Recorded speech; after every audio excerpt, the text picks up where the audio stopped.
स्वागत करेंगे।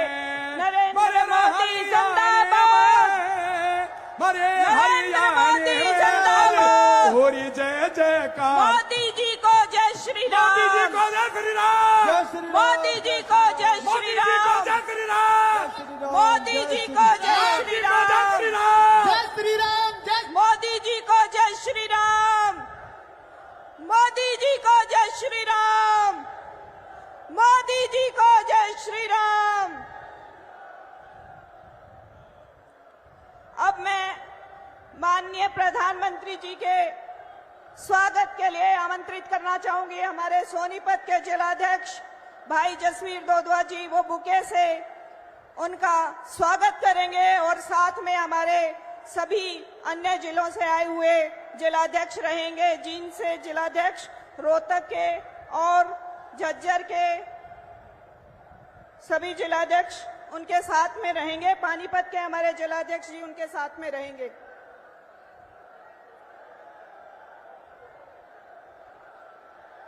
भाई जसवीर जी बुके के साथ माननीय प्रधानमंत्री जी का स्वागत करेंगे।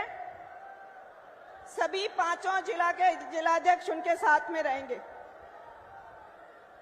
जी।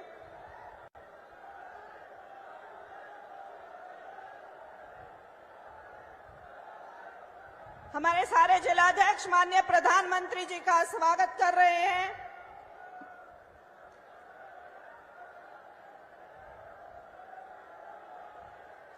अब इसके बाद मैं आमंत्रित करना चाहूंगी हमारे माननीय मुख्यमंत्री श्री नायब सैनी जी। वो विजय की प्रतीक गदा देकर माननीय प्रधानमंत्री जी का स्वागत करेंगे, उनको विजय की पताका हाथ में ठहराएंगे। माननीय मुख्यमंत्री जी गदा भेंट कर रहे हैं हमारे माननीय प्रधानमंत्री जी को।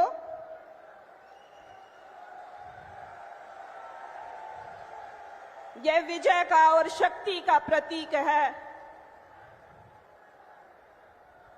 इसके साथ ही मैं अगले इसी स्वागत के क्रम में अपने माननीय प्रदेश अध्यक्ष जी से अनुरोध करूंगी कि वो लोई उड़ाकर हमारे माननीय प्रधानमंत्री जी का स्वागत करें।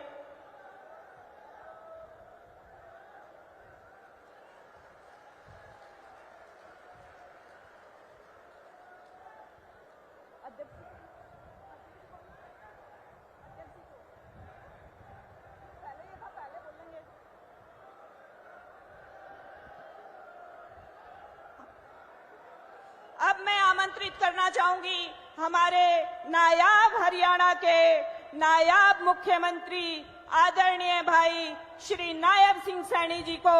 वो आए और शब्दों के माध्यम से हमारे माननीय यशस्वी प्रधानमंत्री श्री नरेंद्र मोदी जी का स्वागत करें, अपना संबोधन दें। धन्यवाद।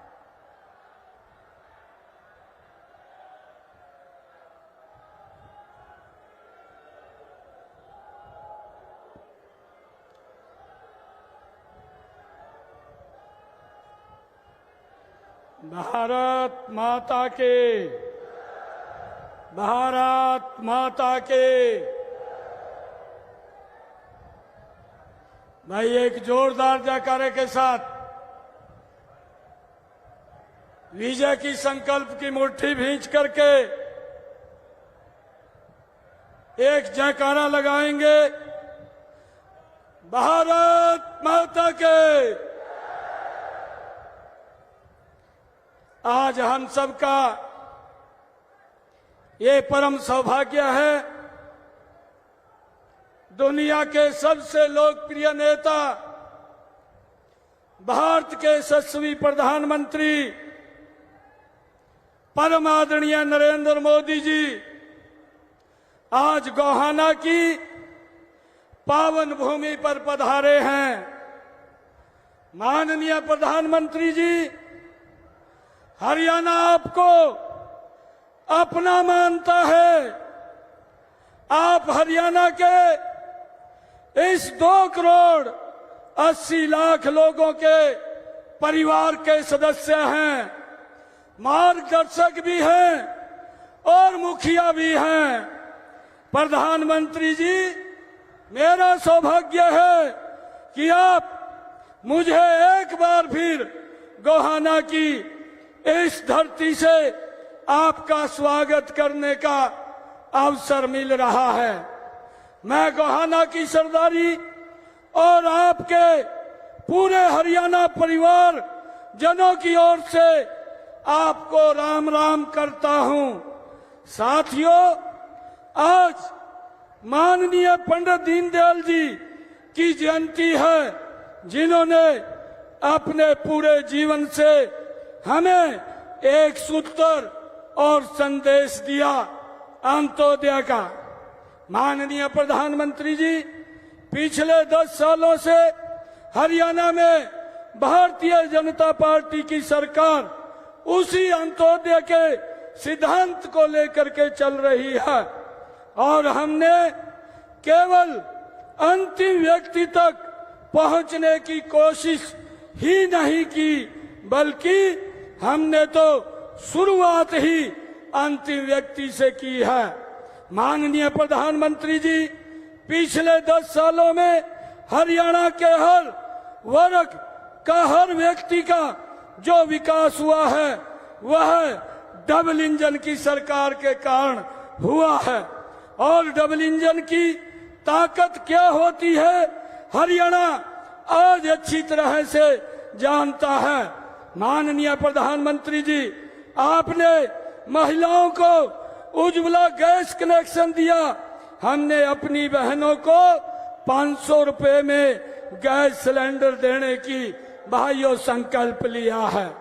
आपने आयुष्मान भारत से गरीबों का मुफ्त इलाज दिया। हमने हर जिला में एक मेडिकल कॉलेज और हर जिला अस्पताल को 200 बेड करने का काम किया है। माननीय प्रधानमंत्री जी, आपने हर गरीब के जनधन खाते खुलवाए। हमने उन्हीं जनधन खातों में सीधे बुजुर्गों की पेंशन भेजना शुरू कर दिया है। आपने किसान को किसान सम्मान निधि दी ताकि वह अपनी फसल की बुआई और कटाई कर सके, और हमने किसान की हर एक फसल के हर दाने को एमएसपी पर खरीदने का आपके आशीर्वाद से फैसला लिया है। माननीय प्रधानमंत्री जी, आपने हरियाणा को सड़कें दी, नेशनल हाईवे दिए। हमने उन्हीं सड़कों पर गरीब को सफर करने के लिए 1000 किलोमीटर मुफ्त यात्रा का पास दिया है। आदरणीय प्रधानमंत्री जी, आपने गरीबों को राशन देने के लिए गरीब कल्याण अन्न योजना शुरू की है। हमने हरियाणा के हर एक वर्ग का घर बैठे राशन कार्ड बनवाया है। आदरणीय प्रधानमंत्री जी, आपने बेटी बचाओ बेटी पढ़ाओ का संकल्प लिया। हमने हरियाणा में बेटियों की सुरक्षा के लिए पूरे हरियाणा में 31 नए महिला थाने खोले, और जो पहले मात्र 2 हुआ करते थे। और बेटियों को पढ़ाने के लिए हमने हर 20 किलोमीटर पर एक राजकीय कन्या महाविद्यालय का निर्माण करवाया। आपने खेलो इंडिया की शुरुआत की और हरियाणा देश के लिए मेडल लाया। माननीय प्रधानमंत्री जी, यह सब डबल इंजन की ताकत का कमाल है। यह कमल की सरकार का कमाल है जो हरियाणा के लोगों के आशीर्वाद से बनी है। माननीय प्रधानमंत्री जी, पिछले 10 वर्षों में बीजेपी की सरकार ने हरियाणा को क्षेत्रवाद, भाई भतीजावाद और भ्रष्टाचार से बाहर निकाला है। माननीय प्रधानमंत्री जी, आपके नेतृत्व में अब तीसरी पारी के संकल्प को लेकर के 20 संकल्प हमने लिए हैं, जिनमें बहनों को 2100 रुपए महीना से लेकर हर अग्निवीर को वापस आने पर सरकारी नौकरी देने का संकल्प हमारी ने लिया है। माननीय प्रधानमंत्री जी, आज जहां कांग्रेस के प्रत्याशी युवाओं के सपनों और भविष्य की नीलामी कर अपना घर भरने की बात कर रहे हैं और खुलेआम पर्ची खर्ची से नौकरी देने की का प्रचार कर रहे हैं। वहीं हमने संकल्प लिया है, माननीय प्रधानमंत्री जी, पिछले 10 वर्षों में आपके दिशा निर्देश में हमारी सरकार ने 1,45,000 नौकरियां बिना पर्ची खर्ची से हरियाणा में देने का काम हमारी सरकार ने किया है। माननीय प्रधानमंत्री जी, इसी तरह आने वाले समय में भी हमने 2 लाख युवाओं को बिना पर्ची और खर्ची के रोजगार देने का निर्णय ये हमारी सरकार ने लिया है। आदरणीय प्रधानमंत्री जी, मुझे ये गर्व है आज आप लोग यहाँ पर हम सब का मार्गदर्शन करने के लिए आए हैं। आज मैं आपके सामने हरियाणा के अपने युवाओं को विश्वास दिलाता हूँ कि नौकरी देने का हमारा पहला और अंतिम पैमाना बिना पर्ची एवं बिना खर्चे ही रहेगा। माननीय प्रधानमंत्री जी, हरियाणा में कांग्रेस अब केवल पार्टी नहीं दुकान हो गई है और हरियाणा ने मन बना लिया है कि कांग्रेस की झूठ और भ्रष्टाचार की दुकान नहीं चलने देंगे। माननीय प्रधानमंत्री जी, आज ऐसा कोई क्षेत्र नहीं है जिसमें हरियाणा का नाम न हो। आज हरियाणा जीएसटी योगदान में आगे है, दुनिया की टॉप कंपनियों के निवेश की पहली पसंद इंफ्रास्ट्रक्चर में आगे है, खेलों में आगे है, प्रति व्यक्ति आय में आगे है, तकनीकी में आगे है और तरक्की में भी आगे है। माननीय प्रधानमंत्री जी, आपको 2,80,00,000 लोगों के अपने इस हरियाणा परिवार की ओर से ये भरोसा देता हूँ, जिस तरह हरियाणा 10 सालों से आपके साथ कदम से कदम मिलाकर चल रहा है और आगे डबल इंजन की ताकत से और गति से, तीव्र गति से ये दौड़ता रहेगा। तीसरी बार फिर से भारतीय जनता पार्टी की सरकार बनाकर हरियाणा आपके साथ कदम से कदम मिला करके चलता रहेगा। आदरणीय प्रधानमंत्री जी, मुझे ये बताते हुए कि किसानों को लूटने वाली देश में अगर कोई एक पार्टी है तो वो कांग्रेस है। हरियाणा का किसान तो कांग्रेस द्वारा किसानों की जमीन तक लूट का गवाह है। चुनाव आने पर किसान हितैषी बनने का ढोंग करने वाले कांग्रेस पार्टी और बापू बेटे से कुछ सवाल पूछे हुए चुनौती देता हूं कि वे इसका जवाब दें। आज भाजपा ने हरियाणा को सभी 24 फसलें आपके आशीर्वाद से एमएसपी पर खरीदने का भाइयों पहला राज्य देश का ये बना है। कांग्रेस बताए आपके 60-70 सालों में कितने किसानों की फसल आपने एमएसपी पर खरीदी है। आदरणीय प्रधानमंत्री जी, एक बार फिर मैं हरियाणा की इस पावन धरती पर आपका स्वागत करता हूं, अभिनंदन करता हूं। आपका हमारा उत्साह बढ़ाने आए हैं। मैं आपका बहुत बहुत धन्यवाद करता हूं। इन्हीं शब्दों के साथ जय हिंद, जय भारत, जय भारत मां।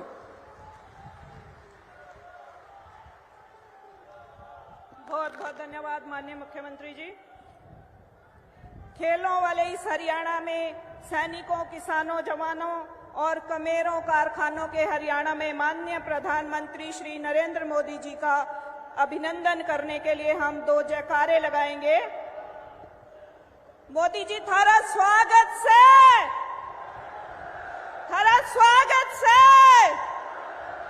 हरियाणा के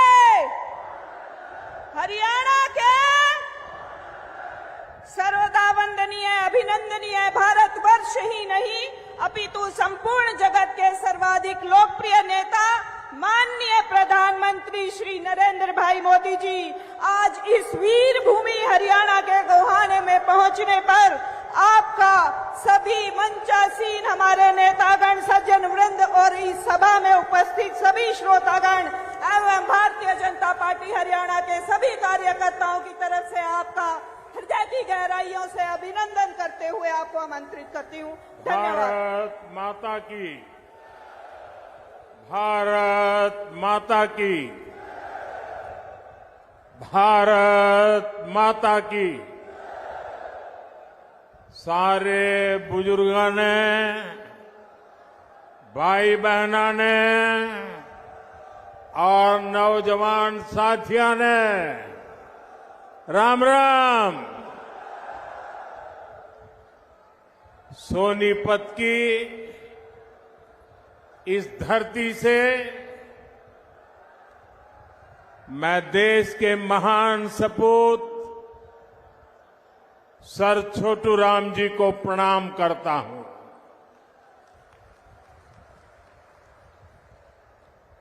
सर छोटू राम जी का जीवन किसानों और वंचितों के लिए समर्पित रहा। हरियाणा की लोक कला को समृद्ध करने वाले बाबा लक्ष्मी चंद जी को भी मैं नमन करता हूं। आज 25 सितंबर है। हमारे पथ प्रदर्शक पंडित दीनदयाल उपाध्याय जी की जन्म जयंती भी है। अंत्योदय और गरीबों की सेवा के लिए पंडित दीनदयाल उपाध्याय जी ने जो रास्ता दिखाया, वो प्रत्येक भाजपा कार्यकर्ता के लिए संकल्प पथ की तरह है। उनकी प्रेरणा से भाजपा भारत को विकास की नई ऊंचाई पर ले जा रही है, गरीबों का उत्थान कर रही है। मैं श्रद्धेय दीनदयाल जी को श्रद्धापूर्वक नमन करता हूं। साथियों, जैसे जैसे वोटिंग का दिन पास आ रहा है, वैसे वैसे कांग्रेस पस्त पड़ती जा रही है।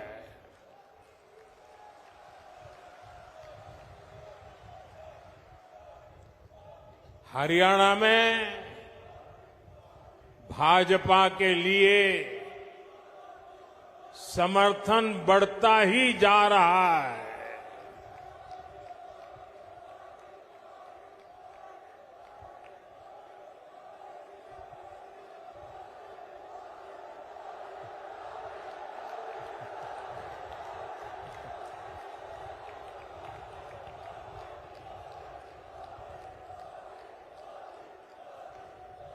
आपका ये प्यार, ये अपनापन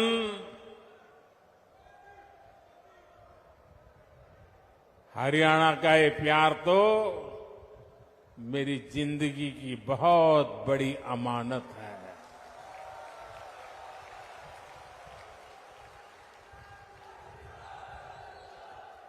मैं बड़े गर्व के साथ कहता हूं, मैं जो कुछ भी हूं उसमें हरियाणा का भी बहुत बड़ा योगदान है।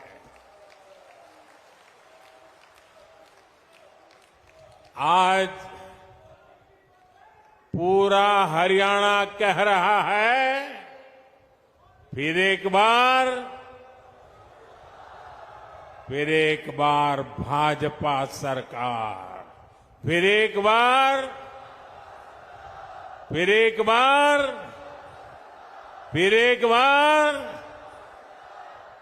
साथियों, आज जम्मू कश्मीर में दूसरे चरण का मतदान भी हो रहा है। ये मतदान शांतिपूर्ण तरीके से चल रहा है। लोग सुबह से ही वोट डालने के लिए कतारों में लग गए हैं। पहले चरण में जिस तरह जम्मू कश्मीर में वोटिंग का रिकॉर्ड टूटा, वो भी दुनिया ने देखा है।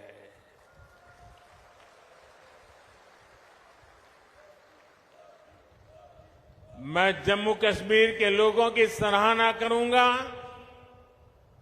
उन्हें बधाई दूंगा कि वो लोकतंत्र के इस पर्व में उतने उत्साह से हिस्सा ले रहे हैं। साथियों, भाजपा सरकार में हरियाणा आज खेती और उद्योग दोनों मामलों में देश के टॉप राज्यों में अपनी जगह बना रहा है। जब औद्योगिकरण बढ़ता है तो इसका सबसे अधिक फायदा गरीब को, किसान को और दलित को होता है। बाबा साहब आम्बेडकर, जिन्होंने बाबा साहब आम्बेडकर को पढ़ा होगा, न पढ़ा हो तो पढ़ ले। बाबा साहब आम्बेडकर मानते थे कि दलितों के सशक्तिकरण में उद्योगों की बड़ी भूमिका होती है।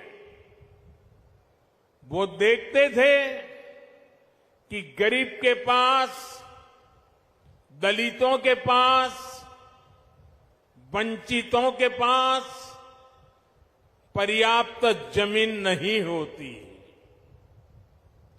वो जानते थे बहुत से गरीब साथी भूमिहीन होते थे, खेत मजदूरी में अपनी जिंदगी काटते थे। इसलिए बाबा साहब कहते थे कि जब फैक्ट्रियां लगती है तो दलितों, वंचितों को अवसर मिलता है। इसलिए बाबा साहब दलितों से टेक्निकल स्किल सीखने के लिए कहते थे। भाजपा की नीति निर्णयों में, भाजपा के विचारों में आपको बाबा साहब की यही सोच दिखाई देगी। दलित और वंचित समाज को उद्योगों में अवसर देकर ही सच्चा सशक्तिकरण संभव है। साथियों, आज हमारे भारत में एक और चुनौती है जिस पर सिर्फ और सिर्फ भाजपा ही बात करती है। हमारे देश में खेत का साइज भी लगातार कम हो रहा है। जैसे जैसे परिवार बढ़ता है, जमीन के टुकड़े होते हैं, जमीन बढ़ जाती है। धीरे धीरे एक छोटा टुकड़ा बच्चों के नसीब आता है। आबादी बढ़ रही है, लेकिन खेत छोटा हो रहा है। ऐसे में खेती से जुड़े सभी अर्थशास्त्री भी मानते हैं कि गांव में खेती के साथ साथ कमाई के दूसरे जरिए भी होने चाहिए। अकेली खेती पे गुजारा पूरे परिवार के लिए, और इसलिए हर मां बाप चाहता है कि एक बेटा खेती करेगा, दूसरा शहर में जाके काम करेगा। और इसलिए जब उद्योगों का विस्तार होता है तो उससे किसानों का जीवन भी बेहतर होता है। इससे किसान परिवार के बच्चों को भी अच्छी नौकरियां मिलती हैं, अच्छे अवसर मिलते हैं। और इसलिए साथियों, भाजपा खेती को भी बढ़ावा देती है, व्यापार कारोबार को भी बढ़ावा देती है। भाइयों और बहनों, कल रात को ही मैं अमेरिका से लौटा हूं। अमेरिका में मेरी मुलाकात दुनिया के बड़े बड़े नेताओं से, बड़ी बड़ी कंपनियां चलाने वालों से हुई। जिन कंपनियों के सीईओ से मैं मिला, एक एक कंपनी लाखों करोड़ रुपए के कारोबार कम करती है। मैंने उन्हें भारत के नौजवानों के टैलेंट के बारे में बताया। साथियों, पिछले 10 साल में पूरी दुनिया में भारत पर भरोसा बढ़ा है।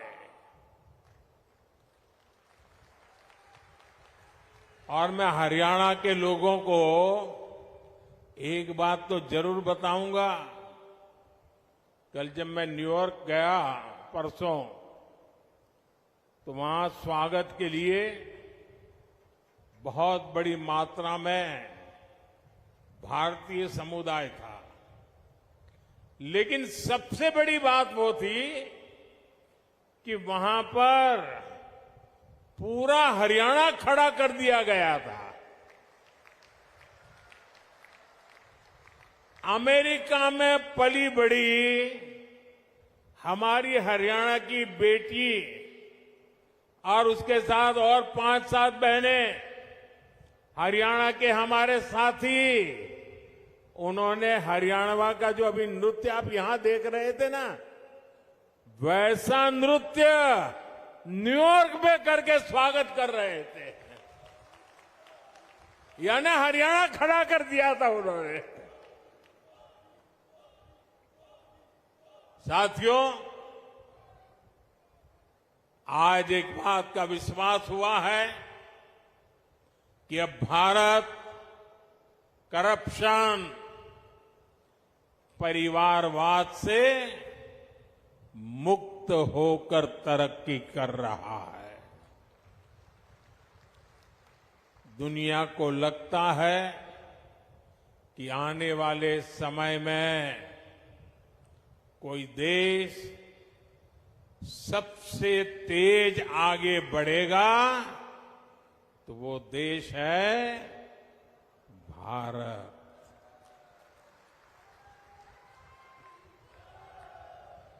बेटे, आप बहुत बढ़िया चित्र बना के लाए हो, लेकिन ऐसे खड़े रहोगे तो थक जाओगे। आप मेरे लिए लाए हैं। चलिए, मैं मेरे एसपी जी को कहता हूं, वो आपसे वो फोटो ले लेंगे। पीछे अपना नाम पता लिख लेना, मैं आपको चिट्ठी लिखूंगा। अपना नाम पता पीछे लिख देना।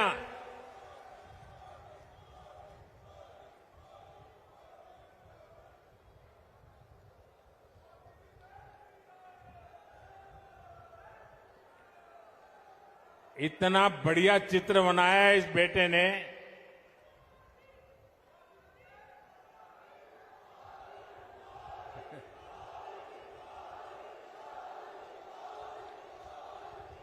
साथियों, आज दुनिया की बड़ी बड़ी कंपनियां भारत में निवेश के लिए यहां अपनी फैक्ट्रियां लगाने के लिए आतुर है। आप सोचिए, जब इतनी बड़ी कंपनियां भारत में निवेश करेगी तो इसका बहुत अधिक फायदा मेरे हरियाणा को होगा, यहां के नौजवानों को होगा, यहां के किसानों को होगा। आज हमारा ये हरियाणा गुरुग्राम, फरीदाबाद से लेकर सोनीपत, पानीपत तक दुनिया की बड़ी बड़ी कंपनियों का सेंटर बन रहा है। थैंक यू बेटा, मिल गया मुझे, मिल जाएगा, इनको दे दीजिए। हाँ, शाबाश। अब आराम से बैठो बेटा, देखिए गिरना मत। देश से निर्यात होने वाले 35% से अधिक कालीन और करीब 20% कपड़े हरियाणा में ही बनते हैं। यहां खरखौदा में देखिए, भाजपा औद्योगिक शहर बना रही है। कोशिश यही है कि यहां के हमारे नौजवानों को ज्यादा से ज्यादा नौकरियां मिले, रोजगार मिले। हरियाणा भाजपा ने घोषणा की है कि ऐसे अनेक औद्योगिक शहर राज्य के अलग अलग हिस्सों में बनाए जाएंगे। अभी मारुति का कारखाना लगना भी यहां तय हो गया है। आने वाले समय में ऐसे कई बड़े बड़े कारखाने यहां लगने वाले हैं। साथियों, मेक इन इंडिया के 10 सालों ने भी इसमें बड़ी भूमिका निभाई है। हम मोबाइल फोन से लेकर लड़ाकू विमान और विमान वाहक पोत तक अब भारत में बना रहे हैं। बीते 3 साल में ही मैन्युफैक्चरिंग से जुड़े सेक्टर में लाखों नए रोजगार बने हैं। आज भारत में बनी चीजें हम उन देशों को भी बेच रहे हैं जहां से पहले हम मंगाया करते थे। अब आप देखिए, भारत में बनी सुजुकी गाड़ियां, मूलतः वो कंपनी जापान की है। सुजुकी कंपनी गाड़ी अब यहां बनाती है और जापान वाले भारत से वो गाड़ी मंगवा करते खरीदते हैं। और ये कमाल कहां होता है मालूम है? ये कमाल कहां होता है मालूम है? ये कमाल मेरी हरियाणा की धरती से होता है। हरियाणा की धरती से बने उत्पाद आज दुनिया के बाजारों में पहुंच रहे हैं। यही है नए भारत की ताकत। साथियों, अब जब दुनिया भर से लोग भारत में फैक्ट्री लगाना चाहते हैं, नई कंपनियां खोलने आना चाहते हैं, तो आप खुद सोचिए हरियाणा में यहां कैसी सरकार होनी चाहिए। हरियाणा में उद्योगों को बढ़ावा देने वाली भाजपा सरकार जरूरी है। हरियाणा में नौकरियों को बढ़ावा देने वाली भाजपा सरकार जरूरी है, क्योंकि आप भी जानते हैं जहां भी केंद्र सरकार आई और कांग्रेस को मौका मिला, जहां जहां कांग्रेस ने पैर रखा, एक काम पक्का, करप्शन, करप्शन, करप्शन, भ्रष्टाचार, भ्रष्टाचार, भ्रष्टाचार, भाई भतीजावाद, भाई भतीजावाद, भाई भतीजावाद। भारत के सरकारी सिस्टम में भ्रष्टाचार को पैदा करने वाली, पालना पोसने वाली, हमारे देश में भ्रष्टाचार की कोई जन्मदात्री है तो कांग्रेस पार्टी है। कांग्रेस का शाही परिवार देश का सबसे भ्रष्ट परिवार है, और जब हाईकमान भ्रष्टाचारी है तो नीचे फिर लूट का खुला लाइसेंस मिल ही जाता है। याद कीजिए, 10 साल पहले जब यहां कांग्रेस की सरकार थी तब क्या होता था। आज जो नए वोटर है ना, 18 साल 20 साल के, उन्हें तो पता तक नहीं होगा कि 10 साल पहले हरियाणा को कैसे लूटा गया था। तब हरियाणा में किसानों की जमीन को जम करके लूटा गया। कांग्रेस ने हरियाणा को दलालों और दामादों के हवाले कर दिया था।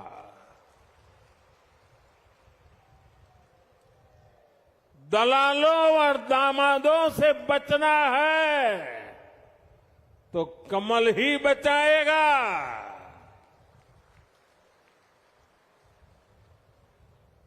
किस किस कांग्रेस नेता पर आरोप लगे हैं ये आप अच्छे से जानते हैं। हरियाणा में एक भी नौकरी ऐसी नहीं थी, ये 10 साल पहले की कथा है, एक भी नौकरी ऐसी नहीं थी जिसमें खर्ची और पर्ची न चलती हो। सरकारी ठेकों में जमकर भ्रष्टाचार होता था। हरियाणा को लूट कर खाने वाली ऐसी करप्ट कांग्रेस को हरियाणा की सरकार से मीलों मीलों दूर रखना है, तब जाके हरियाणा बचेगा। और आपका तो मुझ पर हक है, मुझे भी तो हरियाणा का कर चुकाना है।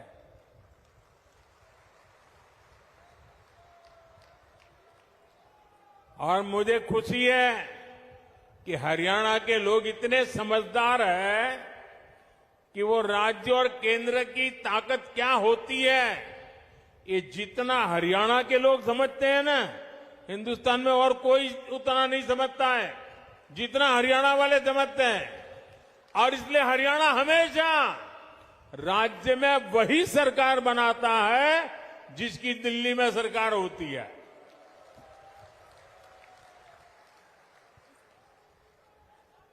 हरियाणा के लोगों को इसकी बराबर समझ है।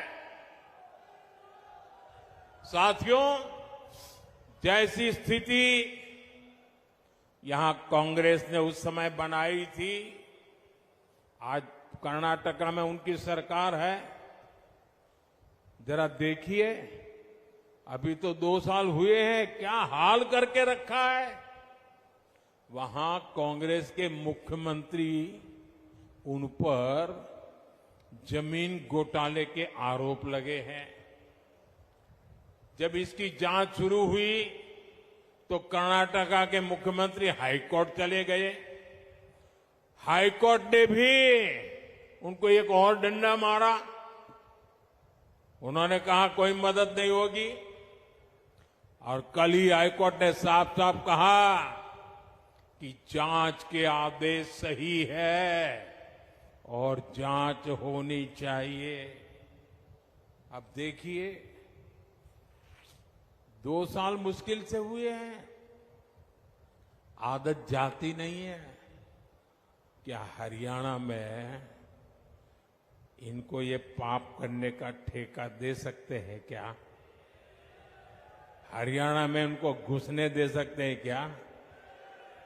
आप ये गलती मत करना, 10 साल बाहर रहे तो सुधर गए होंगे, ये सुधर सकते ही नहीं जी, ये कभी नहीं सुधर सकते। और भाइयों बहनों, कर्नाटका में सिर्फ जमीन घोटाले का ही मामला नहीं है, वहां मेरे दलित भाई बहन ये समझिए, कांग्रेस पार्टी के अध्यक्ष भी कर्नाटका से आते हैं, दलित समाज से हैं। कर्नाटका में दलितों के लिए जो फंड था उसमें भी कांग्रेस ने घोटाला किया। ये वहां की कांग्रेस सरकार ने, वहां के सीएम ने विधानसभा में खुद इस बात को स्वीकार किया है। अब बताइए, जहां भ्रष्टाचार होगा वहां दुनिया का कोई देश, कोई भी निवेश करने वाला, कोई भी कारखाना लगाने वाला हरियाणा की धरती पर आएगा क्या? तो हरियाणा का नुकसान होगा कि नहीं होगा? हरियाणा में निवेश नहीं आएगा तो नौजवानों को नौकरी कैसे मिलेगी? साथियों, कांग्रेस से बड़ी बेईमान और धोखेबाज पार्टी देश में और कोई नहीं है। ये हरियाणा के किसानों के लिए बड़ी बड़ी घोषणाएं करते हैं, लेकिन जहां सत्ता में है, जरा आपके यहां आए तो उनको पूछो, भाई तुम यहां आकर के सारे सपने दिखा रहे हो, कर्नाटका में तुम्हारी सरकार है, वहां तो किसानों को लागू करो नहीं बोल रहे हो। तेलंगाना में तुम्हारी सरकार है, वहां तो लागू करो। ये झूठ बोल रहे हैं, ये आपकी आंख में धूल झोंक रहे हैं। साथियों, हरियाणा की भाजपा सरकार ने किसानों से 24 फसलें एमएसपी पर खरीदने का फैसला लिया, लेकिन जब यहां कांग्रेस की सरकार थी तो एमएसपी पर फसलें खरीदने से सबसे ज्यादा नफरत करती थी।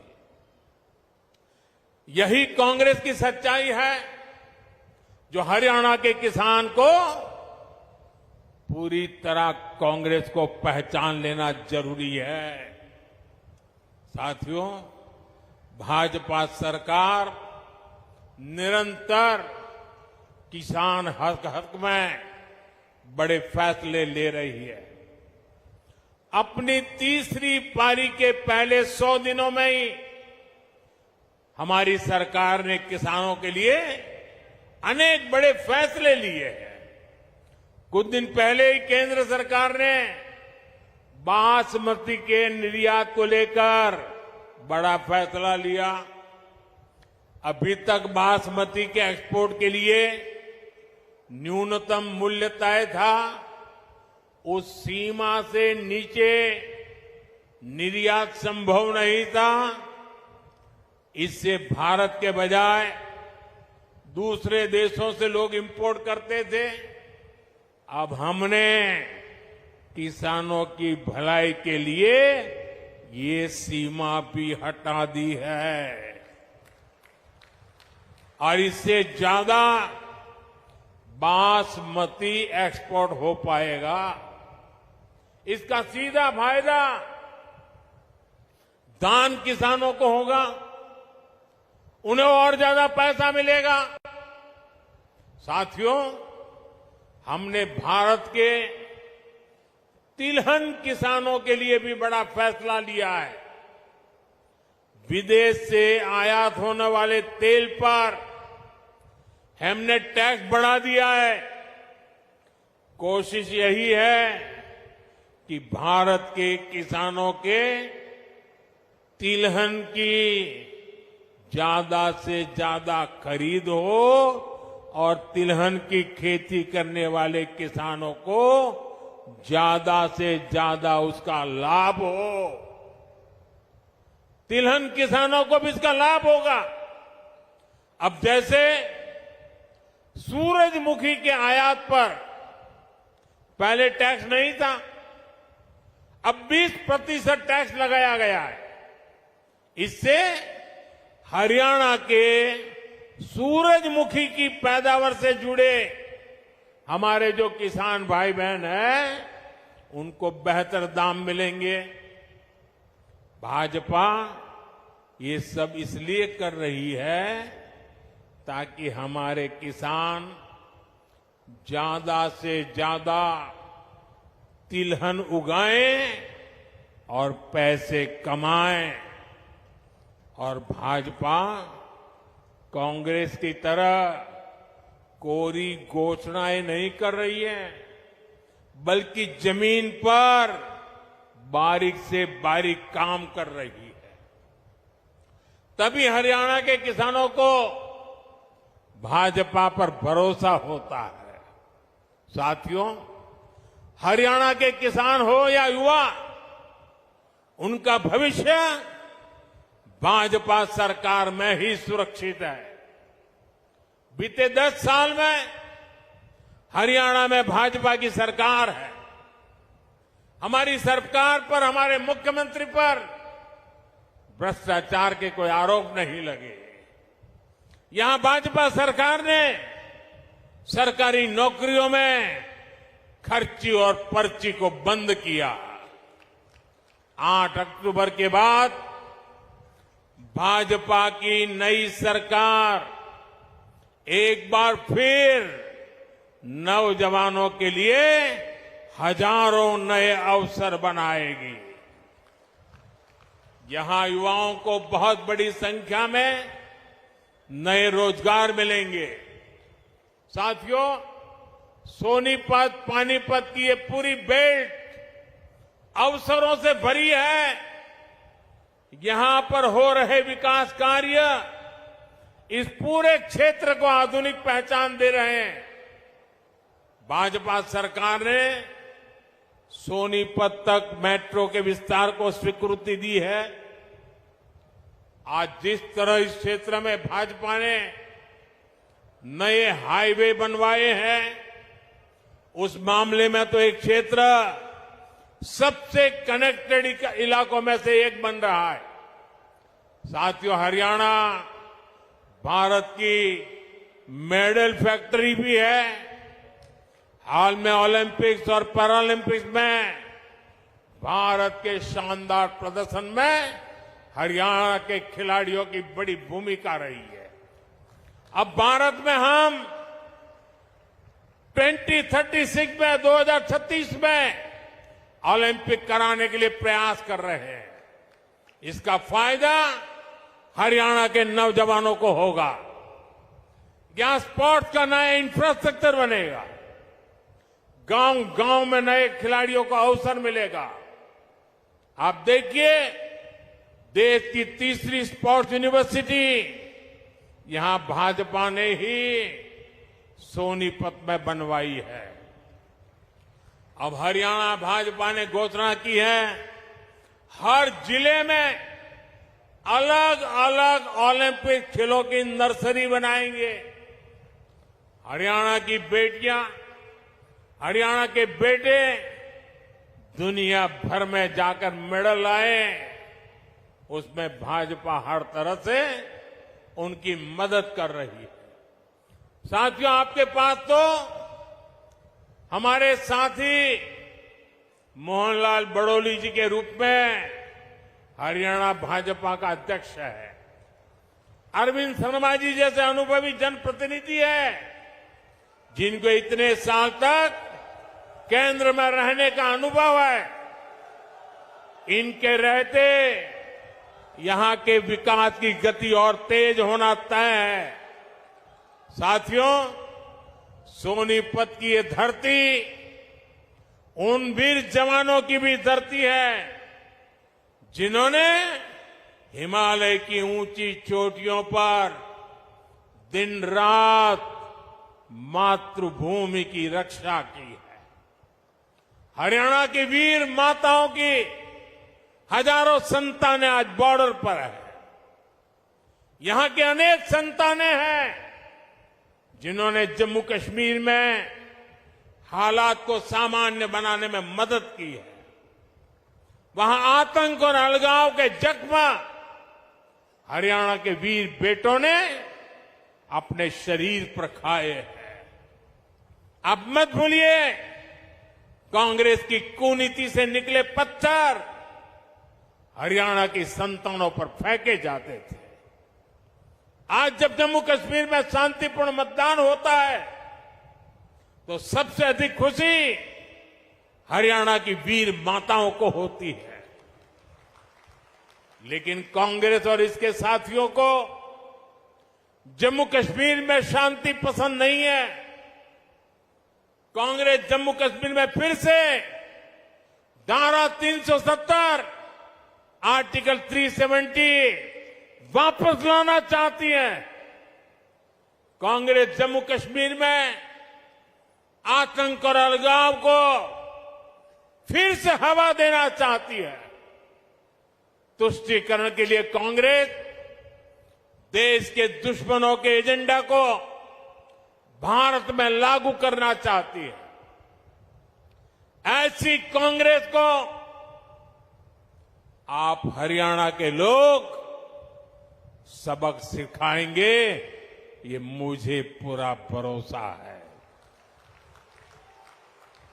आर्टिकल 370 को वापस लाना उन वीरों की कुर्बानी का अपमान होगा, जिन्होंने जम्मू कश्मीर में आतंक के खिलाफ लड़ाई लड़ी है। साथियों, कांग्रेस ने दलितों, पिछड़ों और शोषितों के साथ भी धोखा किया है। आजकल कांग्रेस के भीतर यहां जो सिर फुटोवल हो रही है, ये पुराने पाकों का ही परिणाम है। याद कीजिए, 2014 से पहले जब यहां कांग्रेस का राज था, जब हुड्डा जी यहां सीएम हुआ करते थे, तब ऐसा कोई साल नहीं था जब दलितों के साथ अन्याय नहीं होता था। अनेक दलितों को जान से हाथ धोना पड़ा। दलित परिवारों की बहु बेटियों पर अत्याचार होते थे। हर कोई जानता था कि दलितों के खिलाफ इस घिनौने खेल को कांग्रेस ही खाद पानी देती है। और जो भी कांग्रेस की दलित विरोधी हरकत के खिलाफ बोलता है, कांग्रेस उसके खिलाफ साजिशें करने लगती है। ये आज हरियाणा का दलित समाज एक बार फिर हरियाणा के अंदर कांग्रेस का जो ड्रामा चल रहा है, उसे देख रही है। साथियों, कांग्रेस ने हमेशा ही दलित, ओबीसी और आदिवासियों को भागीदारी से वंचित रखा है। ये तो बाबा साहब आंबेडकर थे जिन्होंने दलितों को आरक्षण दिया, वरना ओबीसी की तरह दलितों को भी अपने हक के लिए कांग्रेस की हार का ही इंतजार करना पड़ता। जब जब कांग्रेस सरकार से दूर रही है, तब तब गरीबों को, एससी, एसटी, ओबीसी को उनका हक मिला है। और जब जब कांग्रेस सरकार में रही है, उसने दलितों, पिछड़ों का हक छीना है। कांग्रेस के शाही परिवार से जो भी प्रधानमंत्री बना, उसने हमेशा आरक्षण का विरोध किया है। आरक्षण का विरोध, आरक्षण से नफरत, ये कांग्रेस के डीएनए में है। इसलिए आज भी हम देखते हैं कांग्रेस के शाही खानदान की चौथी पीढ़ी भी आरक्षण को हटाने की बात कर रही है। आपको कांग्रेस की आरक्षण विरोधी चालों से सावधान रहना है। साथियों, बीजेपी ने दलित, ओबीसी और आदिवासियों को सही मायने में भागीदारी दी है। वंचित और पिछड़े समाज के हर व्यक्ति को भाजपा ने हमेशा आगे बढ़ाया। यहां हरियाणा में देखिए, हमारे नायब सिंह सैनी जी को भाजपा ने सीएम बनाया। इतने कम समय में ही इन्होंने पूरे हरियाणा के लोगों के दिल में जगह बनाई है। आज यहां लोग कहते हैं कि यो नायब सैनी एक किसान मजदूर का बेटा से, इसके किवाड़ लोगा ताई 24 घंटे खुले रवे से। भाइयों और बहनों, कांग्रेस की सरकारों की एक और पहचान है, कांग्रेस सरकार अस्थिरता के लिए भी जानी जाती है। बीते कुछ सालों में ही जहां जहां इनकी सरकारें बनी, वहां यही दिखने को मिला है। कांग्रेस शासित हर राज्य में उनके मुख्यमंत्री और मंत्री झगड़ों में उलझे हुए हैं। उनको जनता की तकलीफ, उनके दुख दर्द से कोई लेना देना नहीं है। कर्नाटक में उनके सीएम और डिप्टी सीएम आपसी लड़ाई में बिजी हैं। तेलंगाना, हिमाचल प्रदेश, वहां भी यही कहानी है। राजस्थान और छत्तीसगढ़ में भी जब उनकी सरकारें थी, पूरा 5 साल नंबर 1, नंबर 2 एक दूसरे की टांग खींचने में लगे रहे। इसलिए हरियाणा को भी बहुत सावधान रहना है।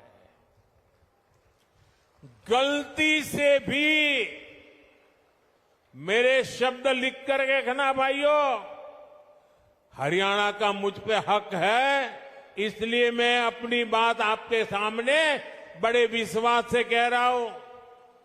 याद रखना, गलती से भी कांग्रेस आ गई तो अपने झगड़ों में ही हरियाणा को बर्बाद करके छोड़ेंगे। यहां पर कांग्रेस में जिस तरह झगड़े बढ़ रहे हैं, पूरा हरियाणा देख रहा है। कांग्रेस को वोट देना यानी हरियाणा की स्थिरता और विकास को दांव पर लगाना है, बर्बादी के दरवाजे खोलना है। यह स्थिरता हरियाणा में हर काम ठप कर देगी। यहां निवेश और नौकरी दोनों पर असर होगा। इसलिए आपको सिर्फ और सिर्फ कमल के निशान पर बटन दबाना है। साथियों, इस भूमि ने भगत फूल सिंह जैसे महापुरुष देश को दिए हैं, जिन्होंने तब बेटियों की शिक्षा को अपना मिशन बनाया जब बेटियों को पढ़ाना असंभव था।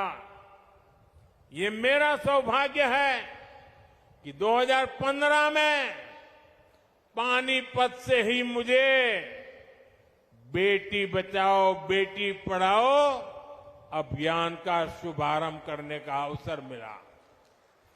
कांग्रेस ने 60 साल देश पर राज किया, लेकिन उसे कभी देश की बेटियों की चिंता नहीं हुई। अगर कांग्रेस को चिंता होती तो गैस, नल से जल, बिजली, टॉयलेट, बैंक में खाते, ऐसी मूल सुविधाएं आज 60-70 साल के बाद मेरे आने के बाद मिली। मुझे संतोष है कि बेटी बचाओ बेटी पढ़ाओ से हरियाणा को फायदा हुआ। 10 साल पहले हरियाणा में 1000 बेटों पर सिर्फ 866 बेटियां थी। आज ये संख्या बढ़कर 914 हो चुकी है। आज हरियाणा की बेटियां स्पोर्ट्स में दम दिखा रही हैं। आज हरियाणा की बेटियां पुलिस और सेना में दम दिखा रही है। हमें गर्व है कि एनडीए में जो महिला कैडेट्स का जो फर्स्ट बैच था, उसमें हरियाणा की बेटी ने टॉप किया। साथियों, हरियाणा भाजपा नारी शक्ति को और सशक्त करने के लिए आगे बढ़कर काम कर रही है। हरियाणा भाजपा ने लाड़ो लक्ष्मी योजना के तहत हर महीने 2100 रुपये देने का वायदा किया है। गरीब परिवारों को 500 रुपये में गैस सिलेंडर देने की भी योजना जारी रहेगी। हरियाणा भाजपा ने 5 लाख लखपति दीदी बनाने और हर गांव में ड्रोन पायलट दीदी बनाने की भी घोषणा की है। साथियों, भाजपा का संकल्प ये पक्की गारंटी होता है। भाजपा जो कहती है वो करके दिखाती है। हरियाणा में भी हर वायदे तेजी से जमीन पर उतर के रहेंगे, आपके घर तक पहुंचेंगे। इसलिए 5 अक्टूबर को हमारे इन सभी उम्मीदवारों को भारी मतों से विजयी बनाना है। लगातार तीसरी बार हरियाणा में कमल खिलाना है। एक बार फिर इतनी बड़ी संख्या में हमें आशीर्वाद देने के लिए आप आए, मैं आपका बहुत बहुत आभारी हूं।